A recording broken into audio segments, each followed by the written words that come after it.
Po balona ngulu na ibisi bino de so balona masango. Masango ebotaka 3 mois après tozu masango. Na nemo ko toko sala kobuka masango mbala mine. Po babuka masango il faut nini. Totolo na ngona. Il faut to sala nini po masango elo. Il faut ba expert à Nations Unies ba pesa kura masango. Biso moko tozo ebangote. Po na ngulu ebota. Bato bali ya ngulu. To boti to bokoli ngulu pe bibwele il faut nini. Il faut ba expert bato batanga na Hongrie. Bah on est bien coupé sa cour, bah qu'il y a des séminaires dans Banzangou. Entre nous, ça peut pas passer. On est en panne d'imagination dépassé par les événements. On est où là? Tout tourner Kakaro. Tout tourner Kakaro. Et puis, il y a des petits qui font la soumino. Maman, Premier ministre, a échoué déjà 100 jours. Bon, il y a un cigaté. Maman soumino ne donnera rien. Pour le moment. Maman, Premier ministre, a coupé ça et l'autre côté. Sans oser prophète à malheur, n'a boya qui déjà moins c'est ça. Mais na senga qui bopé ça moi temps. Mais après observation, c'est que je vois la maman ne fera rien. Toujours le Satan a soumis nous la première ministre. En tout cas madame soumis nous toujours le Satan. Faut bolongola déjà. Toujours pour la match, le pays est en train de perdre. Le voilà toujours pour la match, ba kotsa bato ba kocha babi. To que na égalisation, to banda ko mena tana suka. So to ko bina ba suka la ba 15 minutes wala to gagner ba 5 à 2. Boko tsa maman soumis nous ba beta ba tour na terrain. Pour tout la raille qui m'a pemba. Mais pour une politique par rapport à Bangé à Siko, Ngai Sango, je ne crois pas. Autant la Kinshasa, n'est-ce pas Kabase. Conseil nini okoki kozala nango lelo epai ya Auguste Kabuya. Apprends. Aïe quoi. À chasser l'obscurité en ignorance. Alors, tu déjà moi bien, mais faut. Conseil nini ozali nango epai Daniel Bumba. À démissionner très au distrait. Il est vraiment à distraire. À démissionner au plus vite. Conseil ni nous allons pas maman Soumino. Il n'est pas démissionné, je ne vois même pas son importance.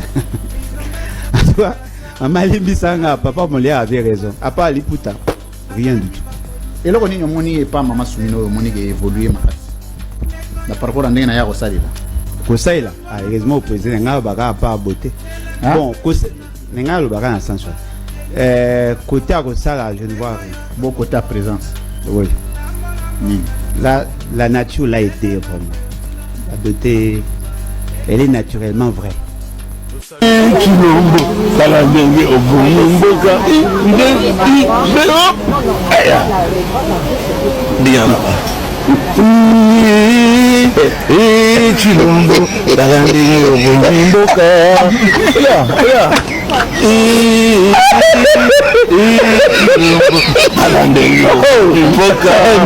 pourquoi cette dame-là, qui vous sert de ministre des Affaires étrangères, pourquoi est-elle pressée les Canal TV pour se justifier? Parce qu'en cherchant à se justifier, elle fait passer d'autres messages, peut-être de manière inconsciente.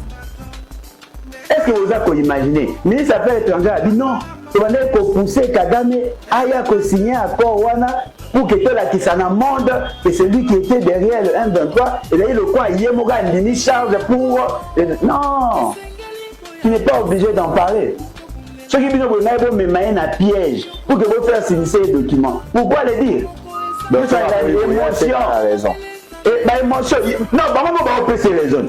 Sur la vidéo, on a vu, on dit, bien, attendez qu'il y a un piège, n'a déjoué, qui a déjoué le piège? Pour yo le big boyaki, vous me pour vous faire signer. Ce qu'il y a à Boyi, qui est plus intelligent que l'autre? Ce que vous gagnez quoi? La guerre continue ou non? Au Rwanda, il n'y a pas de guerre. La guerre, c'est chez nous. Quelles sont les solutions préconisées? Si Kagame aujourd'hui refusait de signer cet accord, quelle est l'autre voie? Parce que vous êtes liés par les faits. C'est le fait. Maman, je dis Souminois, et c'est moi qui ai démissionné. Parce que ce qui a Zaliwana, aussi le gouvernement n'a pas tout le aujourd'hui, tout un ministre et à ressources hydrauliques et électricité, le chef de l'État, il a un constaté. C'est-à-dire qu'au sein là, de mission, il y a juste Souminois dans 48 heures. Merci beaucoup, mon Amboka, mon Gamba, peuple, Gaston Piana. Le président de la RDC, Félix Tshisekedi, a dit qu'il était favorable à un changement de constitution. Vous partagez son point de vue? Écoutez, la révision de la Constitution elle est instituée par l'article 89 de cette même Constitution. Donc, ce n'est pas moi qui le dis, ce n'est pas le président de la République qui le dit, c'est la Constitution elle-même qui le dit. Et le président lui-même a indiqué qu'il allait mettre en place une commission d'experts pour réfléchir sur la question et faire des propositions. Donc, attendons cette commission et on pourra rediscuter de cela plutôt que de continuer à parler sans des éléments concrets. Mais vous êtes d'accord, vous partagez ce point de vue? Mais il y a des choses à revoir. Il y a des choses à revoir. Maintenant, on va devoir se mettre d'accord sur ce qui devrait être revu et ce qui ne devra pas être revu. Tout ça, d'ailleurs, est cadré par cette Constitution qui, d'ailleurs, est une Constitution révisée. Alors, certaines personnes de l'opposition disent que le but du président Tshisekedi est de rester au-delà des 2 mandats. Qu'est-ce que vous répondez à ça? Mais ils le disent sur quelle base? Posez-leur la question, puisque c'est eux qui le disent. Posez-leur la question. Ils le disent sur quelle base? Oui. Non, mais comment voulez-vous que je réponde à des questions qui viennent des réponses qui viennent d'autres personnes?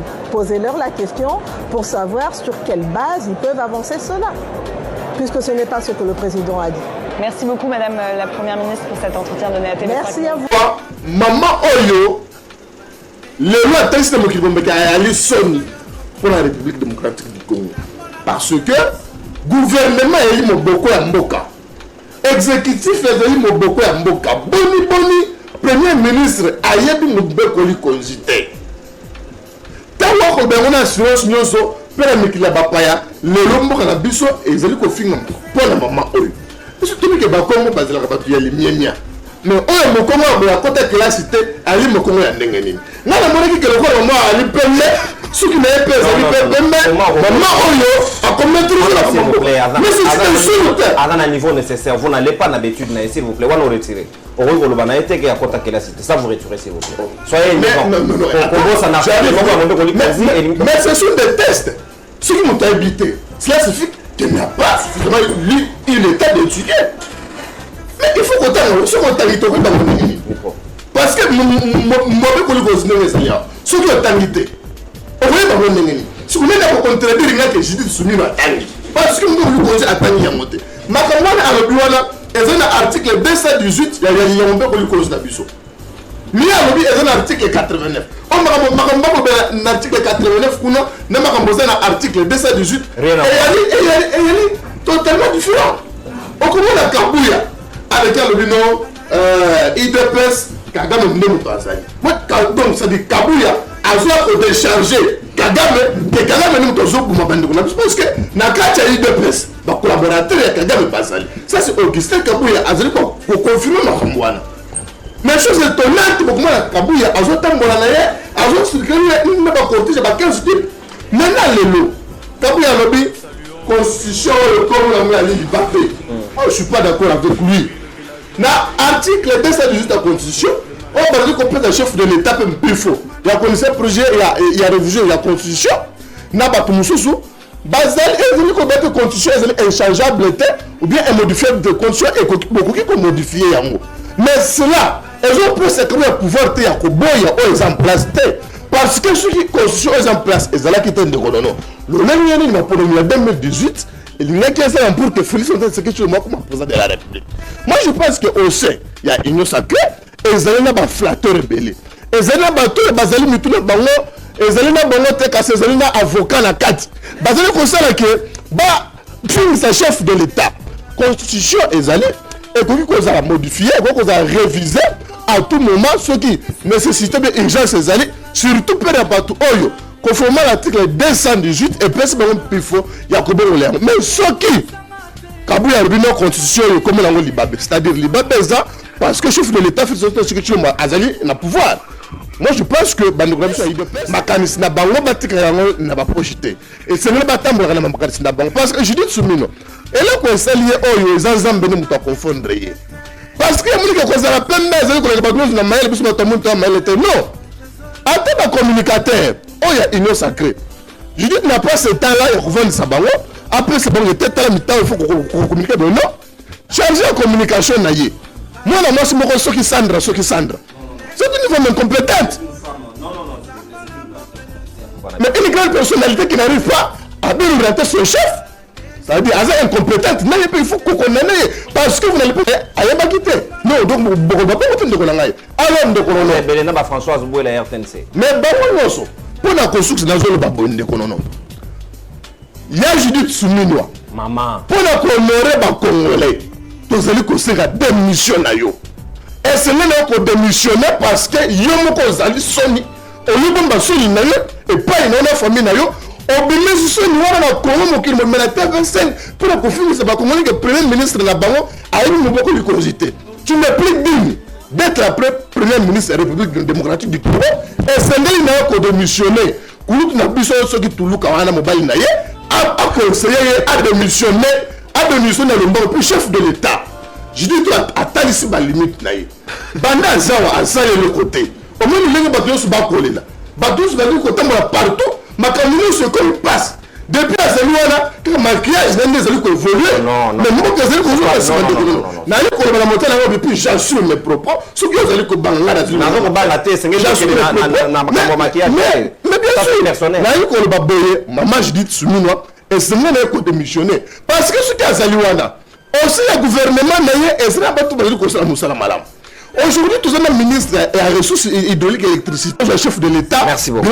C'est-à-dire, tu as lu qu'au sein de mission, il y a juste Souminois dans 48 heures. Merci beaucoup, mon Amboka, mon Gamba, ya peuple, Gaston Piana. Après avoir suivi son discours, je me suis rendu compte qu'il a atteint au moins 1002 promesses. 1002 promesses. 1002 promesses. Oui, j'ai noté. Avant, il était dans les 800 et quelques. Il vient encore de promettre aujourd'hui. Maintenant, j'ai peur. Vous savez pourquoi je perds? Je perds aujourd'hui parce qu'il a promis certaines choses dont Erosen a sorti à Mbongo. Il a dit de construire les hôpitaux pour... Alors, ma promesse, on est Erosen à Mbongo, il y a l'État, il faut Ebima. Mais on connaît nous tous dans Mboka, quand ceux qui misolo ya Mboka Ebimi, nous sommes Ebimi, nous sommes les Makate, même sur les Bima pour la Kinshasa, il y a des résultats, il y a des centres financiers de Kinshasa. Mais cher Axel, aujourd'hui je suis passé devant soi-disant Arena. Vous savez les montants qui étaient déversés pour centre Arena, c'était combien? 105 millions. Or, la société où on est en construction, selon nos sources, normalement ils devaient se préfinancer eux-mêmes. Mais au moins l'État a pu financer l'argent. Okay. Aujourd'hui, Arena inachevé, Mbongo et Bimi, Moussala et Silité, Moutaïbi Mbongo Azate. C'est ça la République démocratique du Congo. Maintenant, je crains aujourd'hui, après avoir, M. Félix Tshisekedi copé sa promesse sur Moussous. Barolinga, bango secondaire bazande bayaki wana, tellement bazaba miyibi. Ba capter, na ba secteur, moutaponi na secteur na ye. Vous verrez dans le prochain Conseil des ministres comme Conseil des familles qui vont au Bassala chaque samedi. Bakobana chaque ministre akobana ko joie aux allez qui sur certains prophétie pour babana pour ça la pression pour mbongo ebima mbongo ebima musala pe et ko sala maté mais mbongo ebimi musala pe sala limité et puis esilibu. C'est ce que nous dénonçons. Raison pour laquelle nous nous sommes Toyokani avec des intellectuels, des étudiants des universités, des gens cadres qui connaissent l'histoire de notre pays afin de mettre en marche le mouvement des révolutionnaires congolais. Vous la connaissez bonne. Notre constitution, je ne peux pas dire que c'est bonne ou bien mauvaise. La preuve, il y a patriotisme. Alors, on enseigne pour les landalatés, pour les lampiakatés, supporter pour eux là qui s'acolinga en boga. Mais maman ou Azawana, tu peux dépenser combien pour passer à la séminaire, il y a renforcement de la capacité de la ministre? Madame Judith. Maman Judith. Vous dépensez combien s'il vous plaît? Pour former le ministre, on suppose que si vous avez la classe, vous avez la parti politique. Vous dépensez combien s'il vous plaît? Pour former soi-disant le ministre. Vous dépensez combien? Parce que le patriotisme, ça fait la cananda. Mais yo là la cananda, maman na kamwaneni yo, oza mama na Congo yo tamu suba dusuku ba ebiote, cortège na yo kaka ndenge yo tambula na par jour. Mutuka na moko carburant yo dépensaka par jour et l'équipe rémunération un enseignant. Vous ka peta soniko. Yo, on dépenser par semaine, on dépenser $100 unité. On dépense plus que ça.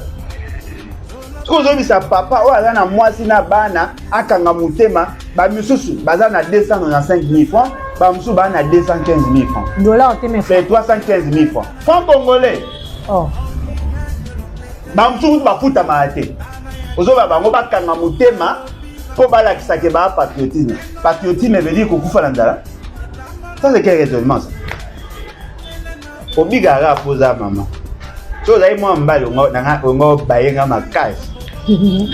Allez, mon Dieu, merci beaucoup. Félix Sekedi à Lobaka, déjà en 2019, que Barobongisa Banzela, route à dessert agricole pour que Biloko Ekita. Année Leki 2020, à Lobi même chose. 2021, même chose. 2022, même chose. 2023, même chose. 2024, même chose. À force à Goko sa peuple, Bayepike, Maramo Lobeza Ngolukuta. Naïbi Sabine Lomo, na programme à 100 jours. Félix Sekedi avait prévu la réhabilitation de 2217 km de route. Au Canada, va chiffre. Je suis économiste. Ah d'accord. 2217 km de route.